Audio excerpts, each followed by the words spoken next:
74वां। आज के दिन क्या हुआ था?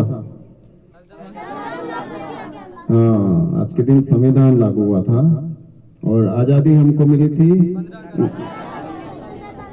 47 को। और संविधान लागू कब हुआ? 50 को। सबको पता है ना? तो आपको मैं आज मोहन दादा के बारे में कुछ बताने जा रहा हूं। सुनना चाहोगे? मोहन दादा अपने कम उम्र में ही, जब देश गुलामी में था ना, उनकी उम्र होगी 15 साल। 15 साल की उम्र में वो आजादी की लड़ाई में लग गए थे और आजादी के जगह जगह नारे लिखना, पैम्पलेट बांटना, लोगों को तैयार करना, समझाना, वो तभी से लग गए थे। और आजादी के बाद में उन्होंने अपना पूरा जीवन समाज सेवा को अर्पित कर दिया। क्या किया? समाज सेवा को। उन्होंने कहा कि मैं देश की जनता की सेवा करूंगा। उनके कुछ साथी लोग राजनीति में भी चले गए, जो बाद में राजस्थान के मंत्री भी बने, बड़े बड़े पदों पे भी रहे, लेकिन उन्होंने अपना क्षेत्र समाज सेवा चुना और समाज सेवा में उन्होंने अनेक काम किए। तो मैं आपको एक घटना सुनाना चाहता हूं, एक घटना सुनाता हूं, फिर आपको मोहन दादा के बारे में और भी बातें बताएंगे।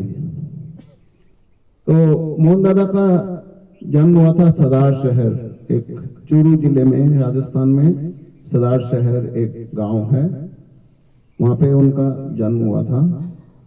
और जब उन्होंने देश आजाद हो गया तो उन्होंने सोचा कि कुछ समाज सेवा करनी चाहिए, देश को आगे बढ़ाना चाहिए।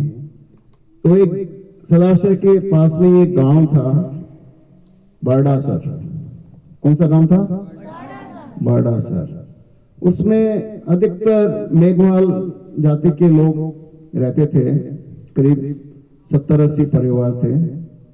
और मोहन दादा कभी भेदभाव नहीं करते थे। बहुत सारी जातियां होती है ना, होती है, कुछ ऊंची कुछ नीची, लेकिन ऊंचा नीचा कुछ नहीं होता है, सब इंसान होते हैं, सब बराबर होते हैं। जो ये ऊंचा नीचा बनाया वो सही नहीं था। हम सबको सबको एक दूसरे को एक जैसा देखना चाहिए, है ना? क्या करना चाहिए? सब एक है ना, सब इंसान एक है, कोई ऊंचा नहीं होता, कोई नीचा नहीं होता। तो मोहन दादा उस गांव में गए। उस गांव में एक जगह बहुत सारा कचरा पड़ा था, एक ढेर था कचरे का। रेगिस्तान में धोरे होते हैं ना, जानते हो, मिट्टी के टीले। एक टीले पे बहुत सारा कचरा था। मोहन दादा ने उसको सफाई करनी शुरू की। ये गांव में घुसते ही इतना सारा कचरा है, उसको सफाई करनी शुरू की, साफ करना। तो गांव के लोगों ने देखा ये क्या हो रहा है, तो गांव के भी कुछ लोग इकट्ठे हो गए और मोहन दादा का सहयोग किया और सब ने मिलके पूरा साफ कर दिया, सफाई कर दी। ठीक है, फिर वहां बैठे उसी टीले पे गांव के, और मोहन दादा ने गांव वालों से पूछा कि आपको क्या चाहिए, आपकी क्या जरूरत है।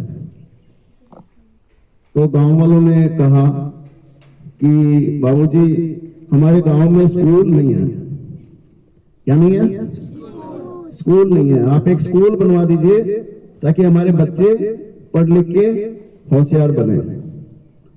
तो मोहन दादा ने देखा कि गांव में इतनी गरीबी है, छोटे छोटे मकान हैं, झोपड़ी टाइप के, और उन लोगों को अपने लिए सुविधा के लिए कुछ नहीं चाहिए, उनको स्कूल चाहिए। उनको बहुत अच्छी बात लगी कि गांव के लोग चाहते हैं स्कूल बने। तो मोहन दादा ने उस गांव में काम करना शुरू किया। वहां स्कूल बनाई, वहां एक कुआं बनाया। पानी की तकलीफ थी तो सबसे पहले पानी का व्यवस्था की, एक कुआं बनाया, फिर एक स्कूल बनाई और पूरे गांव को वहां की सरकार से मिलके और सबको एक बड़ा बड़ा जमीन दे दी मकान बनाने के लिए, ठीक है। और वो गांव में सबके घर में एक एक हथकरघा मशीन लगाई। जो एक कपड़ा बनता है ना, पहले हाथ से बनता था, हर घर में एक एक मशीन लगाई जिससे कपड़ा वहीं बैठ के बना सकते हैं। वो लोग सभी अच्छे बुनकर थे, वो बहुत अच्छा कपड़ा बुनना जानते थे, किस तरह कपड़ा बुनता है। तो सभी को रोजगार मिल गया, सबके घर में एक एक मशीन लग गई कपड़ा बनाने की। उसमें जब भी जिसको फुर्सत होती जाके बैठ जाता, कपड़ा बना लेता, और वहां स्कूल भी बन गई। तो वो एक आदर्श ग्राम हो गया। और उस गांव में बहुत अच्छे आज मकान हैं, बहुत अच्छी सड़कें हैं, सबके अपने अच्छे पक्के मकान हैं। तो एक बार आचार्य तुलसी ने कहा, उन्होंने एक अणुवत आंदोलन चलाया था, एक अणुवत आंदोलन जिसमें छोटी छोटी चीजों से अपने जीवन को कैसे अच्छा बना सकते हैं। तो अणुवत अधिवेशन होने वाला था। तो पिताजी ने कहा कि ये अणुवत अधिवेशन आप बड़ासर में करिए, बड़ासर, ठीक है। और उस आचार्य श्री ने उसकी स्वीकृति दी। हालांकि सभी लोग चाहते थे कि कोई बड़े शहर में हो, दिल्ली में हो, बंबई में हो, कलकत्ता में हो, लेकिन उन्होंने स्वीकृति दी। आचार्य तुलसी एक बहुत बड़े संत हुए हैं, ठीक है, उनके बारे में फिर कभी बताएंगे। तो उन्होंने वहां उस गांव में, जिसमें कोई भी जैन परिवार नहीं था, वो जैन धर्म के आचार्य थे और सभी मेघवाल लोगों का गांव था, उसमें अणुवत अधिवेशन करने की स्वीकृति दी। और वहां जाके वो 3-4 दिन रहे और वो बहुत अच्छा हुआ। उसमें बहुत सारे बड़े बड़े देश के नेता भी आए, बड़े बड़े लोग आए। तो आचार्य श्री ने सभी गांव वालों को इकट्ठा किया, सभी गांव वालों को इकट्ठा किया और उसमें उनसे पूछा कि गांव में क्या बुराई क्या है, गांव में जो नहीं होनी चाहिए।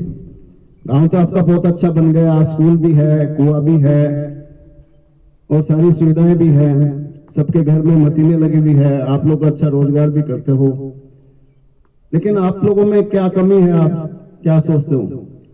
तो सभी ने, किसी ने कहा कि हमें बीड़ी पीने की आदत है, नशा हम करते हैं।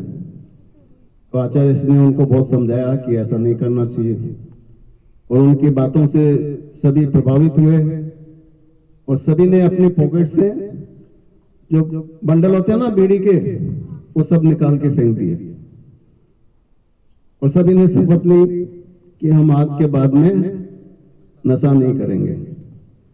और वो गांव आज भी, वहां कोई नशा नहीं होता है, कोई झगड़ा नहीं होता है और आदर्श ग्राम के रूप में बड़ासर है। कभी आप लोग चलोगे देखने? तो ये मोहन दादा की एक बहुत बड़ी देन थी और इस तरह से उन्होंने अनेक काम किए, कभी आपको फिर सुनाएंगे, ठीक है। कैसा लगा आपको मोहन दादा का काम? अच्छा लगा ना? चलिए।